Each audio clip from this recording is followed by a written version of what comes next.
Hi, and welcome to another episode, really, of my Pilates Teaching Video Series. And today is all about finding your niche and using that search to actually grow your business. And I did talk about this a few days ago, but I wanted to go into more detail today. So, without further ado, let's first talk about your niche and what that means. And basically, what you're looking for is your ideal client. That client, that type of client, the group of people that will keep coming back and purchasing your services over and over again with almost like no effort from you in a way. So, when I'm talking about all of this, finding your niche, I'm not saying you should exclude any group of people if they come to you. I'm saying you should focus on who you will specifically market for and who you will search for clients and where you will search for them. So once you realize that, then you're not going to be so hung up on focusing on a group of people. You really just need to define that in order to actually reap a lot of benefit from that and actually, build your business up. So, this brings me to, whether it's better to throw out a big net or a small net, and there are benefits and drawbacks to both, but definitely throwing that small net out is going to kind of systematize how you do your marketing, what kind of ads you put out, where you put them, where you put your materials. Everything is going to be, what types of blog posts you do or what types of emails to your clients you do. It's going to be definitely a lot easier to please a small group of people. So where do you find this group of people? How do you even know where to find them? And the answer first is you need to do a physical survey of your area. And that means you got to go outside and you have to look around where you live and see, or where you're going to be teaching.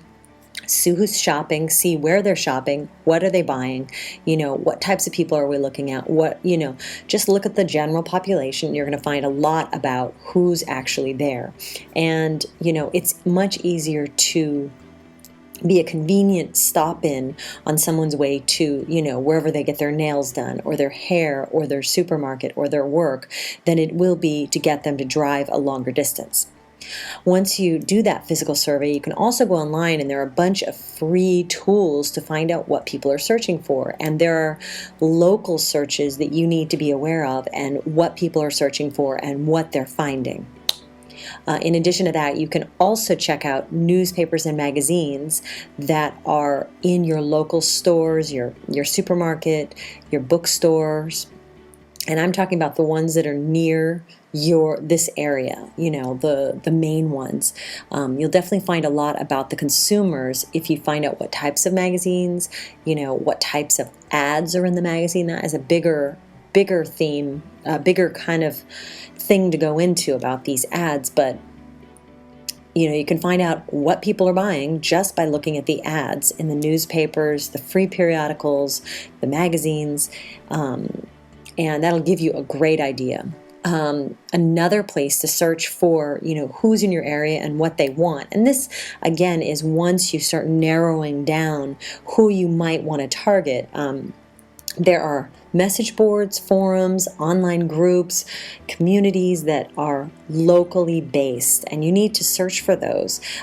Google groups, Yahoo groups, just random message boards. There are a ton of message boards, even just for, let's say, one trainer, that lives here in Los Angeles.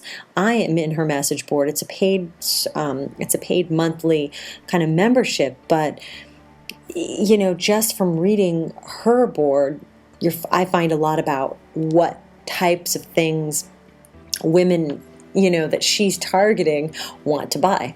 You just naturally find that. So now that you have who's out there, who's around you, who's searching for services around you, you need to know who your competition is, and you need to be aware of what their schedule is, if they're a studio, if they're independent, do they teach clients out of their house? You need to find as much about every single person who teaches Pilates in your area as you can, because that really is going to be your way of knowing how to set yourself apart from them.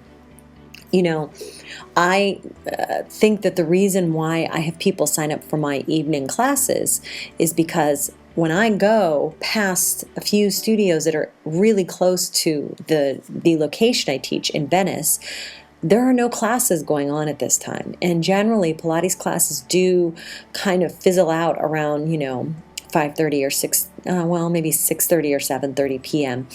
And also another great time to look at is, those early morning sessions. People want those. And if other places aren't offering enough of them, you need to think about offering them yourself.